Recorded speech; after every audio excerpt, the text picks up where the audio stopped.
Hey leaders, this is Charlene Baird, founder of the SCB Leadership Coaching Services. Today I'm going to talk to you about learning the art of saying no. The reason I am doing this, recently during a call with a client, they recognised that they were always saying yes to every request that was asked of them, and finally realised that that was why they were becoming stressed and overworked.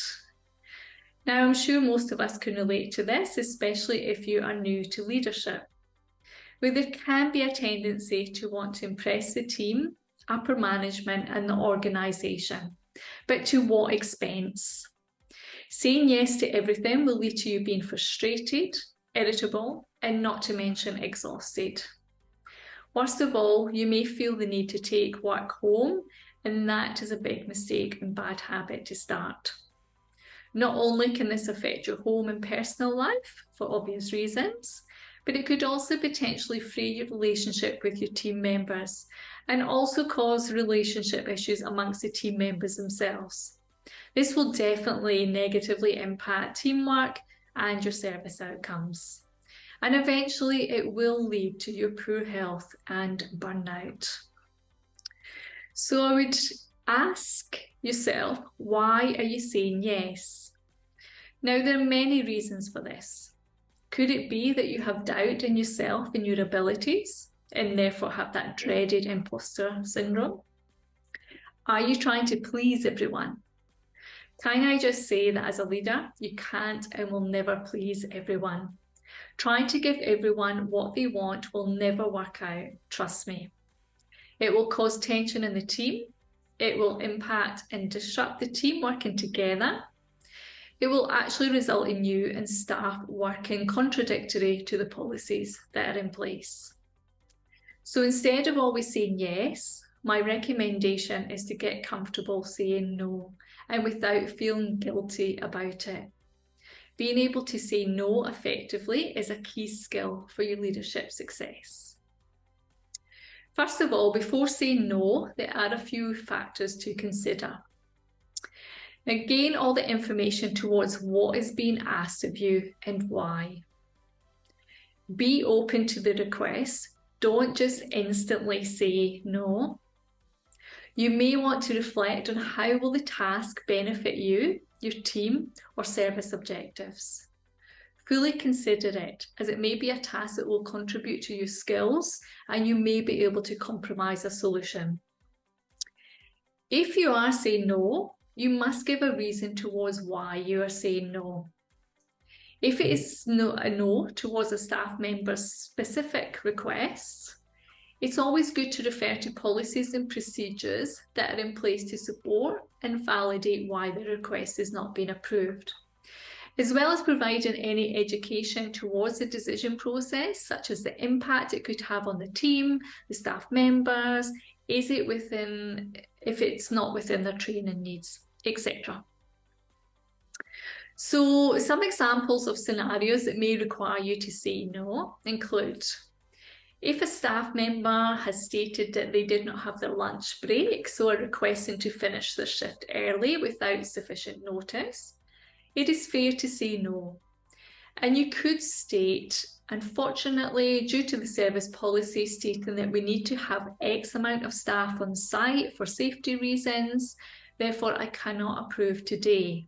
However, we can plan for you to take this time back tomorrow. I would also take the opportunity to educate that requests like this need to be pre-planned so that you can ensure that there's sufficient cover, and they need to know the potential impact it could have on the team if they left early without it being covered, and the importance of taking meal breaks and why they are in place. Now, if the request is to take on additional work, you could state, unfortunately, I have too much to do today, or I have other work commitments that need my attention. Potentially, you could suggest someone else that may have capacity and the skills to do the task. If you are asked to do a task by upper management, you could potentially state that I really need to focus on A, which I need to get to you by this date. Or I don't currently have the capacity, but could potentially look at it next week if that would help.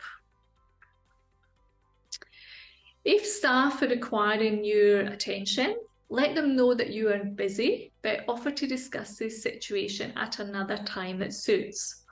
Obviously, only do this if this is a non-urgent matter.